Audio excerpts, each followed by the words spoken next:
जय संघ शक्ति।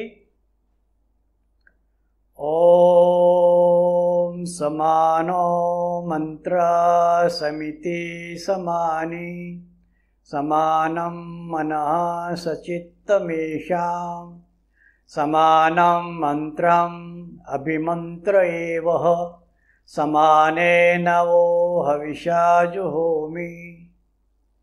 सबके विचार समान हो, चित्त मन से सब एक हो, ज्ञान सबको समान देता हूँ, समान सबका सत्कार हो। हम पूज्य तंसी जी लिखित गीता और समाज सेवा का प्रकरण 11 श्रद्धा और तर्क पर विवेचन कर रहे हैं। हमने पिछले कार्यक्रम में इसके विषय में सुना कि श्रद्धा ये हृदय का विषय है और तर्क या बुद्धि ये मस्तिष्क का विषय है। गीता एक खुली किताब है, उसमें से जो लेना चाहता है वो ले सकता है, मगर लेने वाला चाहिए। फिर हमने ये भी देखा कि गीता का जो धार्मिक विवेचन है वो धार्मिक विवेचन एक अनूठा है। वहाँ संप्रदाय का या पितृधर्म, मातृधर्म, पुत्र धर्म आदि कर्तव्य के बारे में भी बात तो है ही, मगर विशेष बात यह कि धर्म धारयते प्रजा, जिससे हमारा धारण हो उसको धर्म कहा। गीता की रचना हजारों साल पहले हुई, फिर भी वर्तमान में और भविष्य में भी वो उपयोगी है। हमने ये भी सुना कि गीता गुह्यतम ज्ञान है और उसको जान लेने से मोक्ष से अशुभात, जीवन के जितने अशुभ है, दूरित है, उन सब से मुक्ति हो जाएगी। गीता युग प्रवर्तक धर्म ग्रंथ है, मगर किसके लिए? तो 3 बात बताई कि जो श्रद्धावान है, जो तत्पर है, मतलब ईश्वर परायण है, और संयतेंद्रिय है, जिसकी इंद्रियां संयमित है। गीता ज्ञान से परम शांति का अनुभव होते हैं और ज्ञान शांति का अनुभव होता है। उसमें जो गीता कहती है कि जो सभी लोगों के लिए ये गीता नहीं है।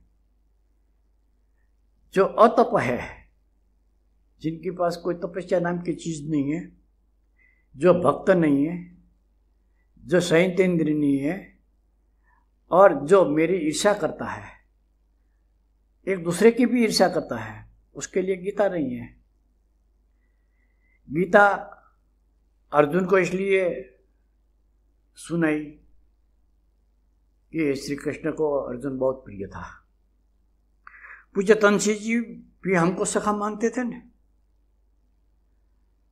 उनकी हमारे पर कितनी श्रद्धा थी, कितनी श्रद्धा से हमको वो सिखाते थे, ज्ञान देते थे। मगर क्या हमारी उन पर इतनी श्रद्धा थी? आज भी जो तंसी जी ने लिखा है उस पर इतनी श्रद्धा है हमारी?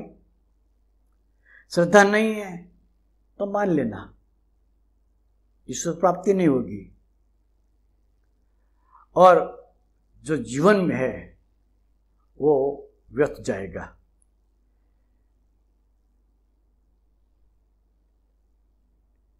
इसलिए हमको श्रद्धावान बनना है। यदि संशय होगा तो संशय आत्मा विनिश्यति, जिनको शंका है, कृष्ण कहते हैं, उनमें भी शंका। पूज्य तंसी जी हमारे लिए जो कहते हैं, जो कहा, उसमें भी शंका, तो मान लेना कि विनाश निश्चित है।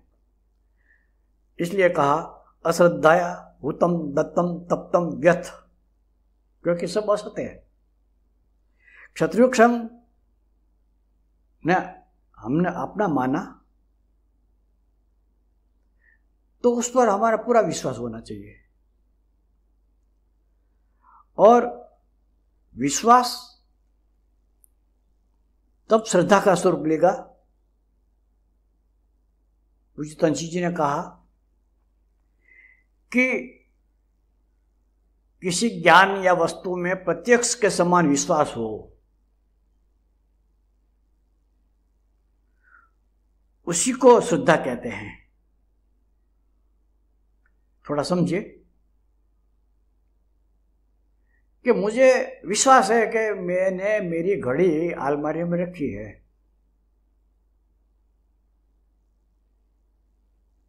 मगर देखूं तो सही कि वहां ही है कि और कहीं रखी रही, और जब देखता हूं कि नहीं वहां है तो वो श्रद्धा बन गई। इसलिए श्रद्धा आवश्यक है। संशय आत्मा, संशय होगा हर एक बात में, ऐसा क्यों, ऐसा क्यों, ऐसा हो सकता है क्या, तो मान लिए विनाश निश्चित है। अथवा इसलिए श्री कृष्ण ने कहा चित्तेनम संशयम योगम अतिष्ठ उत्तिष्ठ भारत, 8वें अध्याय के 42वें श्लोक में कहा 42वें श्लोक में कि संशय को काट डालो और योग का आश्रय लेकर अर्जुन तुम खड़े हो जाओ। योग का आश्रय लेकर योगस्थ बनकर खड़े होने का मतलब क्या हुआ कि जो बुद्धि है, जो तर्क है, उसका भी सहारा लो, और श्रद्धा के बिना तो चलेगा ही नहीं। दोनों की आवश्यकता है, मगर अकेला तर्क केवल बुद्धि से काम करना चाहोगे, निश्चित रूप से वह संघर्ष होगा। क्यों? कि वो मस्तिष्क का विषय है और दरेक के दिमाग अलग अलग होते हैं। तुंडे तुंडे मतिर भिन्ना, सब अपने अपनी सोच में जीते हैं। तो आप जो कहेंगे बुद्धि से, तर्क से, वो दूसरा मानेगा नहीं। इसलिए तर्क शक्ति ये हमेशा शत्रु पैदा करते हैं।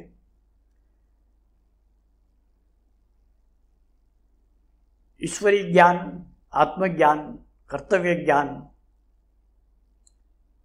ये तर्क से समझ में नहीं आएगा,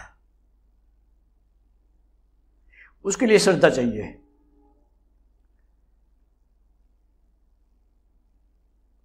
और श्रद्धा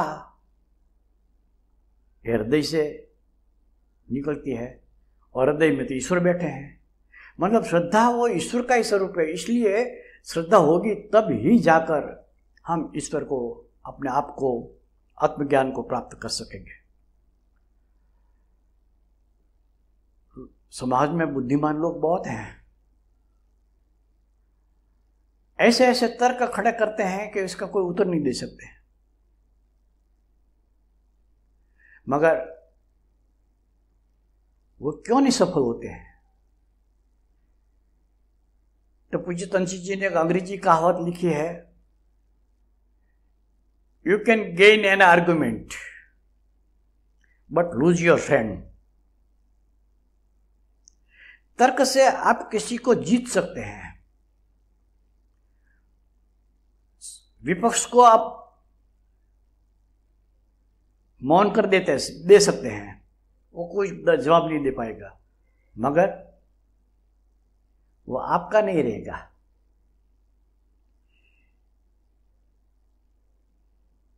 और वो मने मन सोचेगा कि उसको जवाब देना है,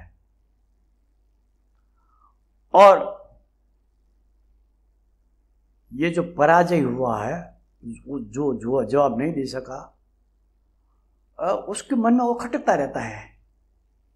इसलिए तर्क या बुद्धि से समाज का कार्य कभी नहीं हो सकता। श्रद्धा से अपना अपना बना सकते हैं। श्रद्धा से कितने कैसा भी आदमी हो, अपने आप को कुछ भी मानने वाला, वो श्रद्धा के सामने नहीं टिक सकता। श्रद्धा में स्वयं पराजित होने का, श्रद्धा में ऐसा, तर्क में क्या होता है, मैं उसको जीत जाऊं। श्रद्धा में क्या होता है, मैं पराजित हो जाऊं। मतलब मुझे ऐसी कोई चाह नहीं है कि वो मेरा मान ले। अतः श्रद्धा का मूल्य अधिक, और इसलिए कहता श्रद्धा विरहितम यज्ञम तामसम परिचक्षते। यज्ञ का मतलब है शुभ कार्य, समाज हित, समाज का कार्य हो यज्ञ ही है। और यदि समाज के प्रति हमारी श्रद्धा नहीं है, हमारे कार्य के प्रति हमारी श्रद्धा नहीं है, हमारी प्रति हमारी श्रद्धा नहीं है, तो श्रद्धा विरहित हम रह गए, और ऐसा काम वो तामसी यज्ञ हो जाएगा, वो तामस बन जाएगा। हमारी साधना तो सतोन्मुखी है, अतः श्रद्धा आवश्यक है। बिना श्रद्धा के तप वो रूखा बन जाता है, उसमें कोई चार्म नहीं रहता है, जो आनंद आना चाहिए ना वो नहीं आएगा। और इतना ही नहीं, वो तर्क ब्रह्मणा ही बन जाएगा, पंगु भी हो जाएगा, कोई काम नहीं होगा। श्रद्धा की ताकत असीम है, शत्रु के हाथ से हथियार गिरा देती है। वो भगवान बुद्ध और अंगुलीमान का उदाहरण देख सुना है ना। अंगुलीमान जैसा एक क्रूर लुटारा भगवान बुद्ध के सामने कुछ नहीं कर पाया, बोल भी नहीं सका, और पांव में गिर पड़ा। ये श्रद्धा का बल है, ये श्रद्धा की ताकत है। तो हम जो कुछ कर रहे हैं ये प्रकृति के वश होकर करते हैं, सामान्य आदमी की बात है। और प्रकृति है वो परिवर्तनशील है, और हम सब प्रकृति के अंग है, तो हम भी परिवर्तनशील है, कुछ भी निश्चित नहीं है। इसलिए किसी के बारे में आखिरी मत ले लेना। आज का जो एक क्रूर आदमी है कल संत हो सकता है, और आज जिनको हम संत मानकर जिनकी पूजा करते हैं, जिनकी जयकार बोलते हैं, उदाहरण क्या दे, वे आज जेल में पड़े हैं, सड़ रहे हैं वर्षों से। तो मनुष्य ये प्रकृति का अंग होने से इनका मनुष्य का स्वरूप सदैव एक सा नहीं रहता।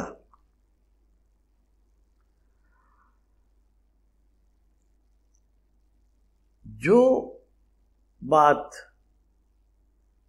आज से 20-25 साल पहला केवल कल्पना ही मानी जाती है, आज वो वास्तविक है। एक उदाहरण है, अमेरिकन प्रमुख अब्राहम लिंकन चुनाव लड़ रहे हैं, तो कहीं पढ़ा मैंने कि वो प्लेन से भी व्हाइट हाउस में अपने अधिकारियों से बात कर सकता है। प्लेन में बैठा बैठा व्हाइट हाउस में वायरलेस की कोई कल्पना ही नहीं थी। बिना वायर कोई एक दूसरे से कैसे जुड़ सकता है? आज मोबाइल की दुनिया से सब परिचित है, और आज जो गलत है वो भविष्य में सही हो जाएगा, हो सकता है। आज कोई कहे कि मैं चंद्र में जा सकता हूं, गलत बात। हो सकता है आने वाले दिनों में लोग सैर करने के लिए चंद्र पर जाएंगे, 2-4 घंटे वहां इधर उधर घूमकर वापिस आ जाएंगे। इसी तरह आज जिनको शत्रु मानकर हम चल रहे हैं, कल वह मित्र हो जाएगा, हो सकता है।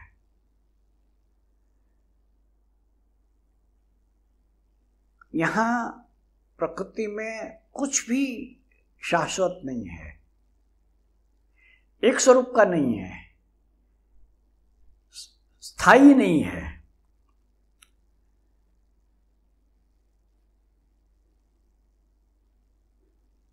इसलिए क्षत्रियों के स्वयंसेवक इसको चाहिए कि तर्क बुद्धि का उपयोग जरूर करो। अर्जुन ने किया था ना,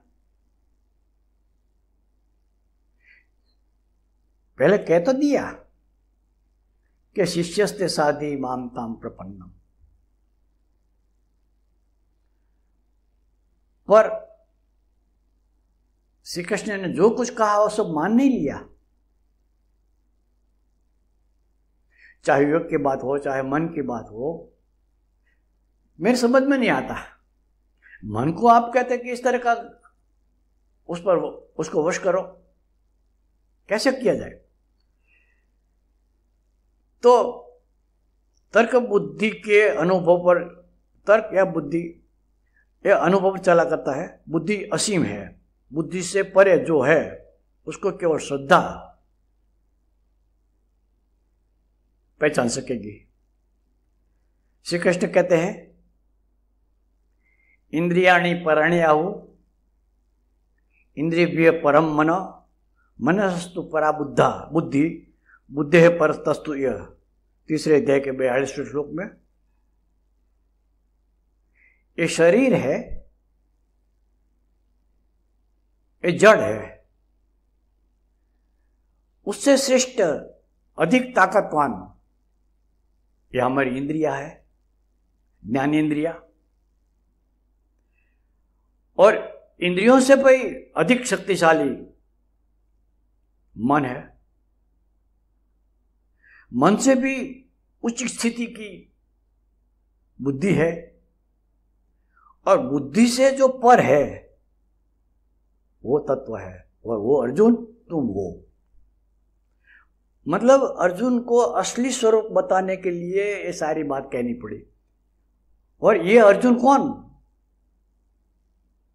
मैं और आप। हमारे लिए ही कहा गया है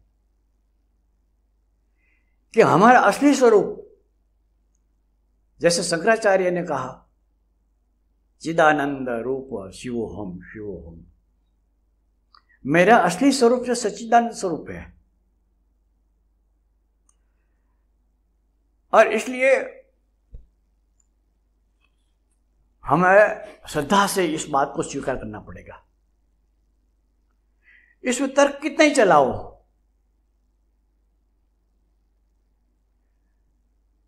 उत्तर नहीं मिलेगा। प्रकृति अपने नियम अनुसार काम करती है। सूर्योदय पूर्व में ही होगा, पश्चिम में ही उसका अस्त होगा, समय आने पर ही पतझड़ आएगा, बाहर उसके समय पर आएगी, सर्दी गर्मी शरीर की अवस्था देखो, बचपन, युवावस्था, बुढ़ापा, ये सब नियम अनुसार, इसमें कोई परिवर्तन नहीं होता, ये निश्चित है।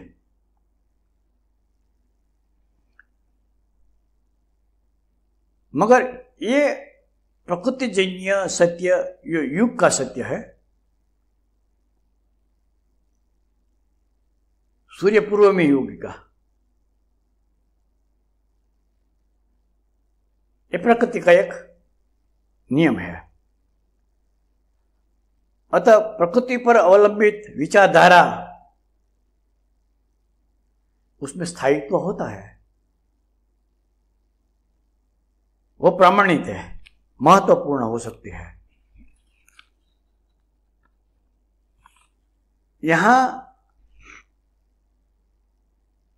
ये समझ लेना कि जो प्रकृति की जब बात करता है ना, बात होती है ना, तो ये सृष्टि का नियम की बात, सृष्टि के नियम की बात है।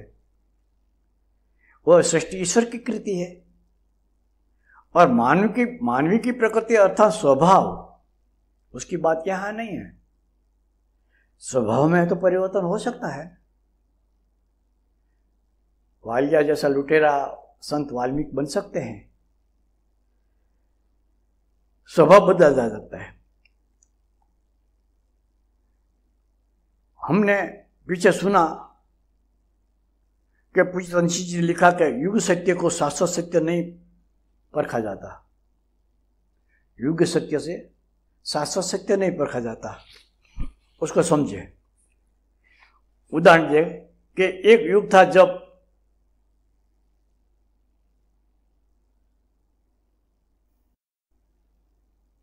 हमारे वीर लोग केसरिया करके एक इतिहास बना गए, और आज इतिहास बनाने का अवसर भी भरपूर है, पूज्य तंशी जी ने गाया है ना, मगर तलवार से नहीं, ज्ञान से, अपना शुद्ध पवित्र आचरण से, समाज सापेक्ष जीवन से इतिहास बनेगा। तंशी जी ने इतिहास बनाया ना, तो ये इतिहास बनाना वो तलवार से बन सकता है, तो ये किसी युग की आवश्यकता थी, वो युग सत्य था, बदल गया युग, आज तलवार नहीं काम आएगी। श्रद्धा का महत्व बताते पूज्य श्री ने लिखा है कि श्रद्धा के आगे सभी माप बेकार हो जाएंगे, क्योंकि उसका वजन बहुत बड़ा है, उसका आधार आत्मा या हृदय या परमात्मा है, ईश्वर है। इस पूज्य श्री तंशी जी ने श्रद्धा के गुण बहुत गाए हैं,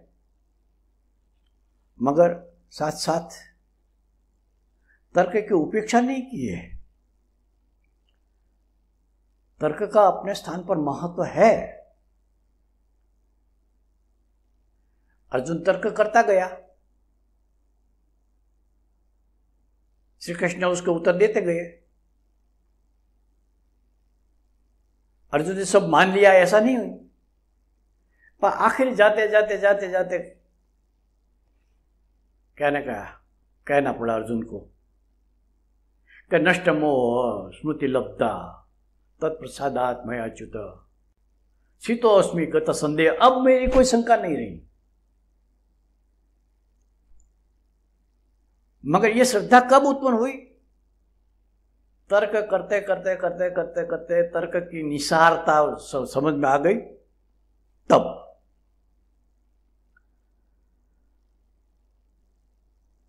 अर्जुन ने कहा कि निमित्तानि च पश्यामि विपरीतानि, ये युद्ध करना है ना, इसका लक्षण वो तो विपरीत विनाशक मुझे दिखता है, अशुभ दिखता है। ऐसे ऐसे कई तर्क दिया।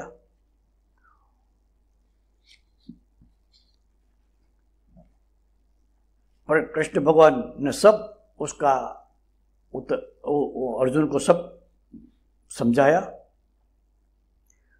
और श्रद्धा उत्पन्न करनी पड़ेगी। ऐसे तर्कशील व्यक्ति को कहना चाहिए और श्री कृष्ण ने कहा, जो बहुत बुद्धिमान है, तर्कशील है, साहस होना चाहिए, कहना चाहिए कि आप बहुत बुद्धिमान है, मगर असोचा ननुसोचस्तम प्रज्ञावादांच भाषो से, जिनका शोक नहीं करना चाहिए, इसका आप बहुत शोक करते हैं, और बात तो बड़ी पंडित सी करते हैं।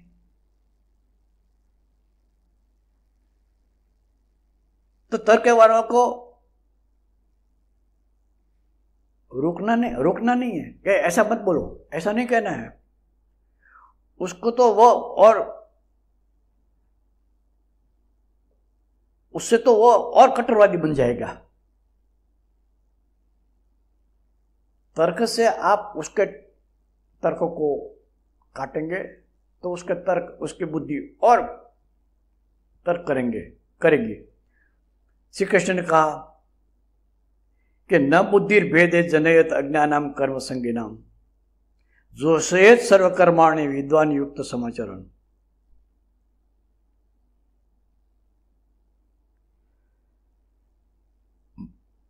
जो जानता है उसको किसी की बुद्धि में भेद उत्पन्न नहीं करना चाहिए। जो अज्ञानी लोग हैं, उसने जो मान लिया है उसमें परिवर्तन लाना बहुत मुश्किल है, और जैसे जैसे आप उसकी मान्यता को खंडन करते जाएंगे उतना वो कट्टर बनता जाएगा। तो करना क्या चाहिए? जुसयत सर्वकर्माणि विद्वान युक्त समाचार, जो विद्वान है, समझदार है, योगी है, वो अपना आचरण से उनको अनुसरण करने के लिए बाध्य बनाओ। कठिन है मगर एक ही उपाय है, वो देखेगा कि इसका जीवन तो देखो बहुत अच्छा है, सात्विक है, पवित्र है, समाज में माननीय है, सम्मानीय है, और मेरी इतनी बुद्धि, इतना मैं पढ़ा लिखा, इतना विद्वान, इतना पंडित, लोग मेरी सुनते हैं मगर कोई मानता तो है नहीं।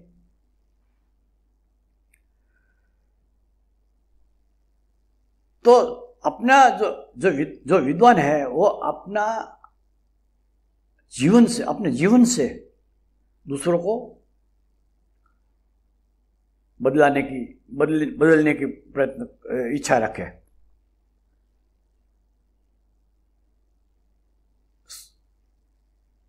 पूज्य तंसी जी ने इसलिए कहा कि स्वयं आदर्श बनो। लोग अनुकरण करेंगे, आपके पीछे पीछे आएंगे। क्यों आएंगे? एक बात समझ लो, लोगों का स्वभाव देखकर सीखने का नहीं है, और सुनकर सीखने का नहीं है, देखकर सीखता है वो।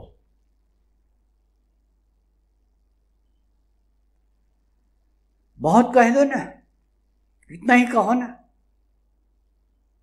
कोई नहीं मानेगा। आपको देखेगा वो। समाज आपको देखना चाहता है कि आप जो कह रहे हैं आपके जीवन में है कि नहीं,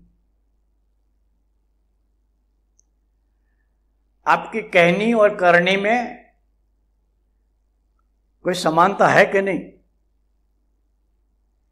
इसलिए श्रद्धा का मूल्य बहुत ऊंचा है, मगर तर्क की उपेक्षा नहीं करनी चाहिए। अर्जुन की जो लक्ष्य पूर्ति था वो तर्क से ही हुआ ना, मगर केवल तर्क करते जाओ, बुद्धि तेजस्वी धारदार हो, उसके बल से आप समाज में परिवर्तन लाना चाहते हो, सफलता शायद ही मिलेगी। बिना श्रद्धा तर्क का मूल्य शून्य है। गीता में कहा है ना, बुधा भाव समन्विता। जीवन को समझने के लिए, समाज को समझने के लिए, कर्तव्य पालन करने के लिए बुद्धि और भाव, मस्तक और हृदय, तर्क और श्रद्धा, ये दोनों का समन्वय आवश्यक है। बुद्धि नहीं है, श्रद्धा है कि सब में ईश्वर है, नमस्कार करो, मगर बुद्धि समझ ही नहीं, तो गधा का भी पाँव में नमस्कार करेंगे? ऐसा तो होना ही चाहिए। इसलिए बुद्धि का मतलब है जो समझना तो चाहिए ना, और भाव मतलब हमारा जीवन का आचरण। इसलिए पूज्य तुलसी जी ने गाया कि विचारानुकूल आचार बनाकर वास्तविक भक्ति से तुम्हें रिझाऊं। भगवान भक्ति से प्रसन्न होते हैं, मगर कौन सी भक्ति? वास्तविक भक्ति, सही भक्ति, सच्ची भक्ति। और सच्ची भक्ति का मतलब है विचारानुकूल आचार। तो विचार है वो तर्क है, बुद्धि का काम है, और आचार है वो भाव है। दोनों की आवश्यकता है। और इसलिए गीता कहती है कि तर्क से लोगों को समझाओ, फिर प्रयत्न करो, फिर धीरे धीरे उसमें श्रद्धा पैदा करो। और आपको श्रद्धा होनी चाहिए कि श्रद्धावान लभते ज्ञानम। ज्ञान किसको मिलेगा? जिसमें श्रद्धा है वो।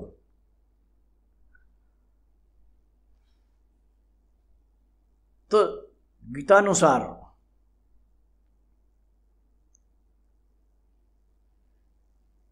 श्रद्धा का मूल्य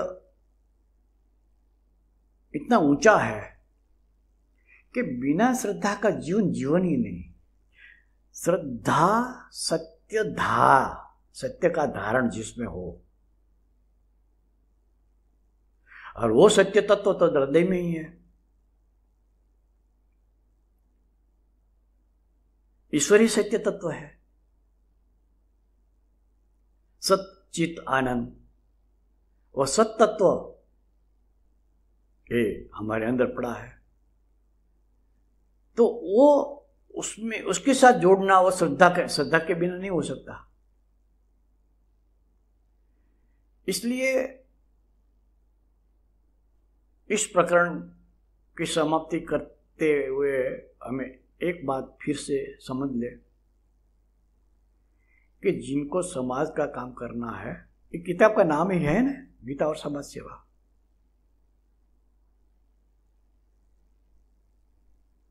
तो समाज को ईश्वर का स्वरूप माने बिना समाज में ईश्वर का दर्शन करना वो श्रद्धा का विषय है।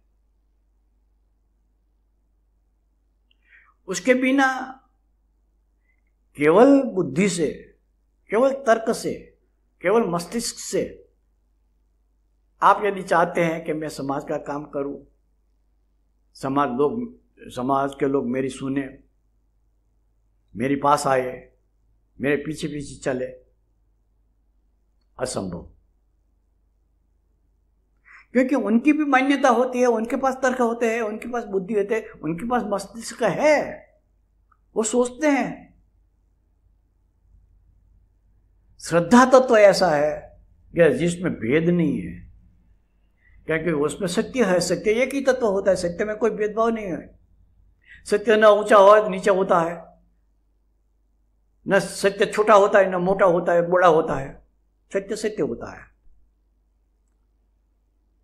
और इसलिए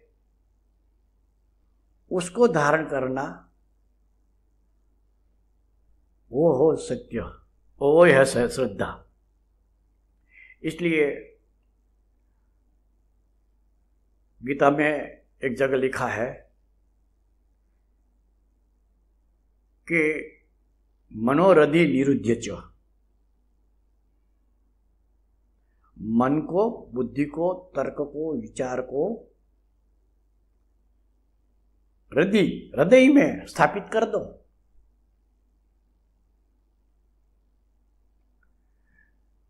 सरल नहीं है, क्योंकि हमारा जीवन तर्क का है।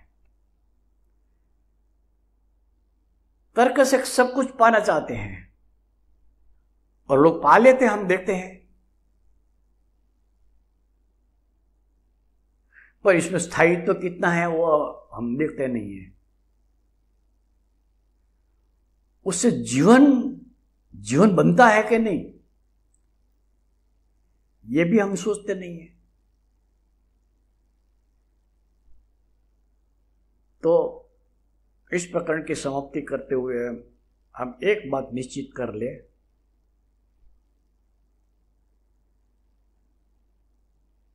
श्रद्धा से ही जीवन की सार्थकता प्राप्त होगी। और वो है हमारा हृदय का विषय। इसलिए हृदय जितना विशाल होगा, हम हृदय से जितना जुड़े रहेंगे, उतनी ही श्रद्धा बलवत्तर बनेगी और इतना ही ईश्वर का साक्षात्कार होगा। यही जीवन की सार्थकता है। इतना ही श्रद्धा के बारे में हमको समझ लेना चाहिए। बहुत बात कर ली हमने। पंछी जी ने जो कहा उसमें से कुछ थोड़ा बहुत समझने का प्रयत्न किया। कितना समझ पाए? श्रद्धा उत्पन्न हुई कि नहीं, तर्क शक्ति थोड़ी शांत हुई कि नहीं, और उसके स्थान पर श्रद्धा की स्थापना हुई कि नहीं, ये अपने आप को पूछते रहें। जब तक हम अपने को देखते नहीं रहेंगे तब तक काम नहीं चलेगा। इसलिए अपने से जुड़े रहें। हम स्वयं ईश्वर का स्वरूप ये मानकर ऐसी श्रद्धा के साथ हम अपना जीवन जिए। श्रद्धा के बारे में बस इतना। दक्ष ओम शौर्यं तेजो धृतिर्दाक्षं युद्धे चाप्य पलायनम दानमीश्वर भावश्च क्षात्रं कर्म स्वभावजम्। ओम शांति शांति शांति। जय संशक्ति।